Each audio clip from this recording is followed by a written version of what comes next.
సమాజ వీధుల్లో పెట్టబడి వచ్చేసాడు. పెట్టడానికి కూడా వదలలేదు.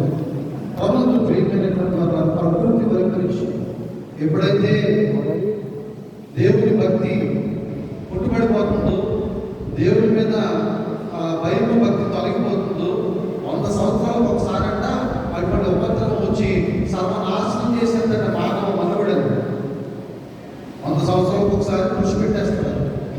కనుక ప్రతి ఒక్కరూ కూడా దేవుని యొక్క భయమును భక్తిని కలిగి ఉంటే అటువంటి జల సమాధి, ఇటువంటి కరోనాను మరొకసారి మనం చూసేటువంటి వారముగా ఉండమని ఈనాడు ఈ లేఖను మనం తెలియజేస్తా ఉంది.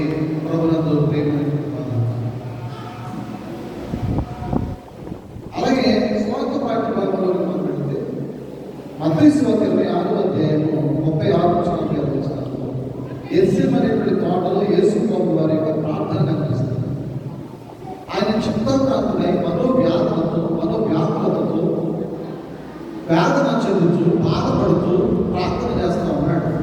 గెత్సేమనే అనేటువంటి మాటను గానుగా నూనె, ఒలీవల నూనె, గానుగా నూనె అని అర్థమిస్తూ ఉంది. గెత్సేమనే అనేటువంటి మాటను వీళ్ళకి అర్థమిస్తూ ఉంది. అరబిక్ భాషలో గెత్సేమనే మాటలు గానుగా నూనె అనే మాటలు అర్థమిస్తూ ఉంది. ఆ గానుగా నూనె కలిగినటువంటి యజమాని యేసు ప్రభు వారికి అజ్ఞాత భక్తుడై ఉండొచ్చు, లేకపోతే స్నేహితుడై ఉండొచ్చు. అరిమత్తయి యోసేపు వలె అజ్ఞాత భక్తుడై ఉండొచ్చు. ఆయన అనుమతి ఇవ్వచ్చు. ఎందుకంటే ఇప్పుడు ఎవరంటే మీకు ఏ సమయం కావాలో సమయం వచ్చి ప్రార్థన చేసుకుంటారు, కాస్త విశ్రాంతి తీసుకుంటారు, హాయిగా కూర్చుంటారు, మీరు ఎప్పుడు కావాలో రావచ్చు వెళ్ళవచ్చు అని ఆ తోట యజమాని ఆయనకు అనుమతి ఇవ్వచ్చు. పేతురుని, యోహాన్ని, జబెదయి కుమారులను తీసుకువెళ్ళి ఆయన ఆ రాత్రి ప్రార్థన చేస్తూ ఉంటే ఆ ప్రార్థనలో భాగంగా మెలకువ కలిగి ప్రార్థన చేయండి అని ఆయన శిష్యులకు చెప్పండి. మెలకువ కలిగి ప్రార్థన చేయండి దేనికోసం చెప్పాడు? మీరు శోధనలో ప్రవేశించుకున్నట్లు మెలకువగా ఉండి ప్రార్థన చేయండి. ప్రార్థన మన ఆయుధమండి. ప్రార్థన దేవుని సన్నిధికి చేరుకుంటే ఆ ప్రార్థన మన స్థితిని మారుస్తుంది, మన గతిని మారుస్తుంది, మన అవసరాన్ని తీరుస్తుంది. మన యొక్క సాధక బాధలను దేవుడు తీరుస్తాడు, శ్రమ నుంచి తప్పిస్తాడు. తప్పించబడడానికి ఒక అవకాశం ఉంది. ఆ అవకాశం కల్పించేది ప్రార్థన అని వాక్యం మనకు వర్ణిస్తాం. 2 నిమిషాలు మనలో ఎక్కడ లేని భక్తి అంతా 2 నిమిషాలు 2 నిమిషాలు క్యాలెండర్ దగ్గరికి వెళ్ళి ఇలా అనేసుకుంటే అయిపోయింది.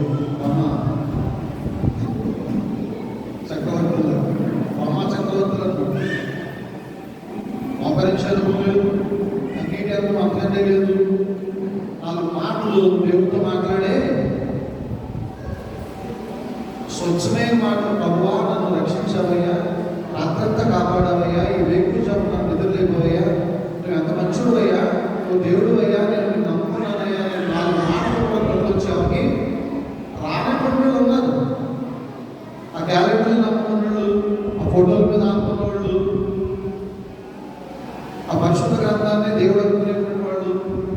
బైబిల్ ఉంది దేవుడా, బైబిల్ ఉంది కదండి దేవుడా. బైబిల్ దేవుని యొక్క వాక్యంలో రాయబడిన ఒక పుస్తకం, అంతేనా కదా? అది ఒక పుస్తకం, పరిశుద్ధ గ్రంథం అని దానికి పేరు. ఆ గ్రంథంలో ఉన్నటువంటి మాటలు చదువుతూ ఉంటే మనకు విశ్వాసం వస్తుంది, వింటూ ఉంటే మనకు విశ్వాసం వస్తుంది.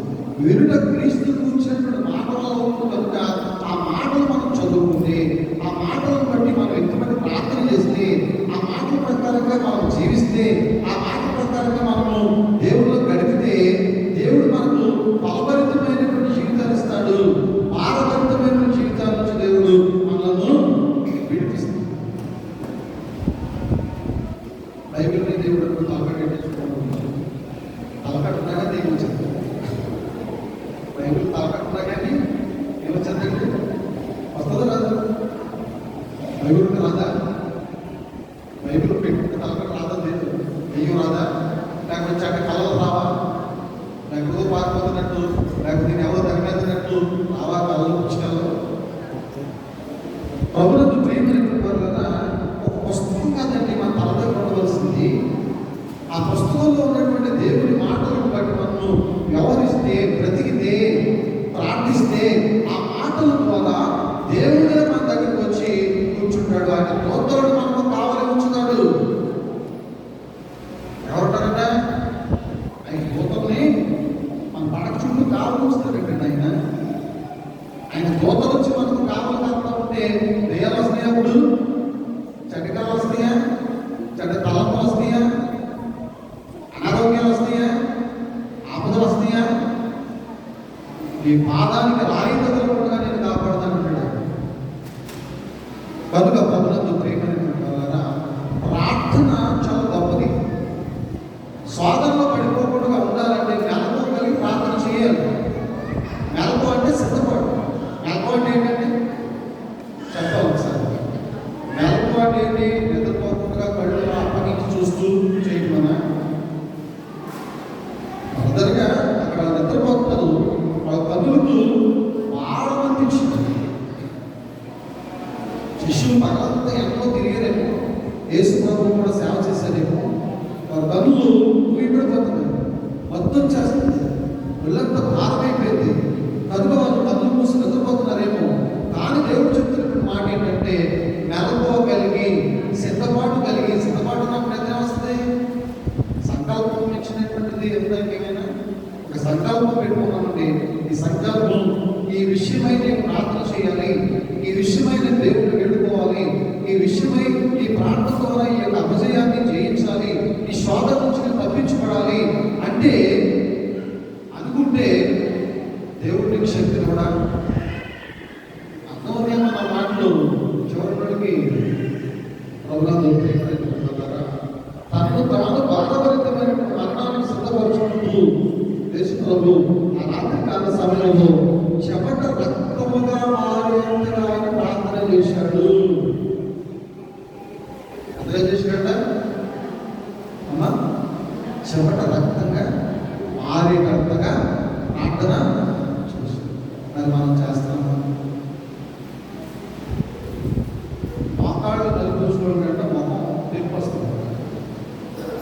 మోకాళ్ళు నొప్పించడానికి అంటే మోకాళ్ళ మీద ఎక్కువ ఉంటే అనుకున్నవాడికి ముఖము, మోసే ముఖము సీనాయి కొండ మీద నుంచి వచ్చేటప్పుడు ప్రకాశించింది. ఎందుకని 40 దినాలు ఉపవాసం ఉండి కట్టిక ఉపవాసాలు చేసి 40 దినాలు కూడా ఏ పని పెట్టుకోకుండా ఆయన ఆత్మంతా దేవుడి దగ్గర విడిచిపెట్టేసి ఆయన ప్రార్థన చేశాడు కనుక, అంతగా ప్రార్థనలో విలీనమైపోయాడు కనుక ఆయన ముఖము ప్రకాశించింది.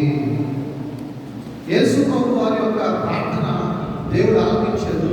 అయితే ఆయన వచ్చినటువంటి పని ఏంటంటే ఈ యొక్క సమస్త లోకానికి రక్షణ కల్పించడం. రక్షణ కల్పించాలంటే ఆయన పరిశుద్ధమైన రక్తాన్ని లోకంలో చిందించక తప్పదు. ప్రభువా ఈ గిన్నె నా నుంచి తొలగించు, అయినా నా చిత్తం కాదు నాయన, నీ చిత్తాన్ని జరిగించు అన్నాడే తప్ప కాదుకూడదు. నేనేంటి, ఈ లోకం ఏంటి, ఈ ప్రజలేంటి, దైవపుత్రుడు ఏంటి, విడిచిపెట్టకూడదు భాగ్యమని ఏదో వాళ్ళ మాటలు చెప్పడానికి నేను వస్తే వీళ్ళని చేదరించుకోవడం ఏంటి, వీళ్ళు నా మీద ఉండేయడం ఏంటి, వీళ్ళని కొరడాతో కొట్టడం ఏంటి, ఆ కొళ్ళకి ధరింప చేయడం ఏంటి, నాతో సిలువ వేయించడం ఏంటి, ఆ కొండ ఎక్కిన తర్వాత నాకు సిలువ సభ్యం ఏంటి అనుకుంటే రాగలనా? రాగలడు అనుకుంటే శ్రీమంతుడు దేవుడు. ప్రపంచంలో అయిందే కదా, ఆయనకి లేదంటే ఏముందా? కానీ ఆత్మల భావం కలిగి ఉన్నాడు. ఆయన సిలువ మీద అంటాడు కదా, నేను దక్కుకొని వస్తున్నాను అనడం లేదు. ఏం దక్కది? ఆత్మల దాహం, దాహం దప్పిక, తృష్ణ, ఆత్మల దాహం అనేకులను రక్షించాలి. ఈరోజు ఆయన చూచిన వారి కంటే చూడని వారు గని చూడని వారినైనటువంటి మనము అనేకులను ప్రపంచవ్యాప్తంగా కోపలలుగా యేసు ప్రభు వారు సిలువే పట్టాడు. ఆ రోజు ఆ కౌలు ఆయన నమ్ముతుంది. నమ్మడం లేదు. ఆ నమ్మిక వల్ల ఏం చేస్తుంది? దేవుని యొక్క రక్తం చేత శుభ్రం చేస్తుంది. శుభ్రం చేసి ప్రాచీన స్వభావం విడిచిపెట్టేట్టుగా చేసి నూతన స్వభావాన్ని ధరింపచేసి రాతి హృదయాన్ని విడిచిపెట్టేట్టు చేసి మాంస హృదయాన్ని దేవుడు మనకు అనుగ్రహించి ఒక కొత్త ధనాన్ని మనకు అందించి ఒక నూతన బ్రతికిస్తున్నాడు మనకి.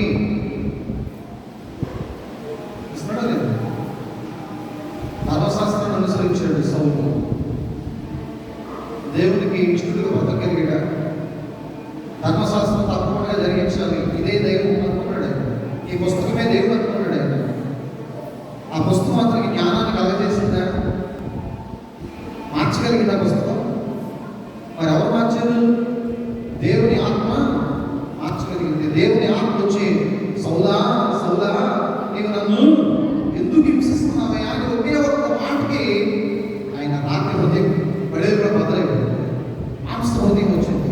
అది మొదలుకొని నేను బ్రతుకుడకు ఇస్తే చావైతే లాభం అనేటువంటి విధంగా ఒక రాత్రి హృదయాన్ని మాంస హృదయంగా మార్చి లోక సంబంధమైనటువంటి సాంప్రదాయబద్ధమైనటువంటి మతస్థుల్ని మతనిష్ట గరిష్టంలో బ్రతుకుతున్నటువంటి ఒక ధర్మశాస్త్ర కోవిదుని, ఒక రక్షణ భటుని ఆత్మీయంగా తీర్చిదిద్ది యేసు కొరకు ఆత్మ పర్యంతం వరకు కూడా ఆత్మల భావం కలిగి సేవ చేసే విధంగా పరిశుద్ధాత్మదేవుడు ఆయన చేత పత్రికలను అనేకలను రాయించి ఈ రోజు మనతో చదివించి మనతో చెప్పించి మన హృదయాలను బలపరుస్తున్నాడు, మన ఆత్మలను సేద తీరుస్తున్నాడు.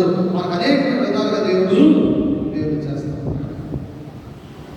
కనుక ప్రియులరా, భారభరితమైన జీవితాల నుంచి మనం ఎక్కడికి రావాలి? ప్రయాసపడి భారం వచ్చిన సమస్త జనులారా నా యొద్దకు రండి, నేను మీకు విశ్రాంతినిస్తాను అనేటువంటి మాటలు ఇక్కడ ప్రార్థన చేద్దాం. ఆ వాగ్దానానికి ప్రతీకలుగా మనం బ్రతుకుతాం. అటువంటి కృప పరిశుద్ధాత్మ దేవుడికి అనుగ్రహించుకుందాం. ఆమేన్. లేచినప్పుడు ప్రార్థన చేసుకుందాం. మమ్మల్ని మిక్కిలిగా ప్రేమించిన మా ప్రియ పరలోకపు తండ్రి, మీ ఘనమైన నామానికి వందనాలు, స్తోత్రాలు.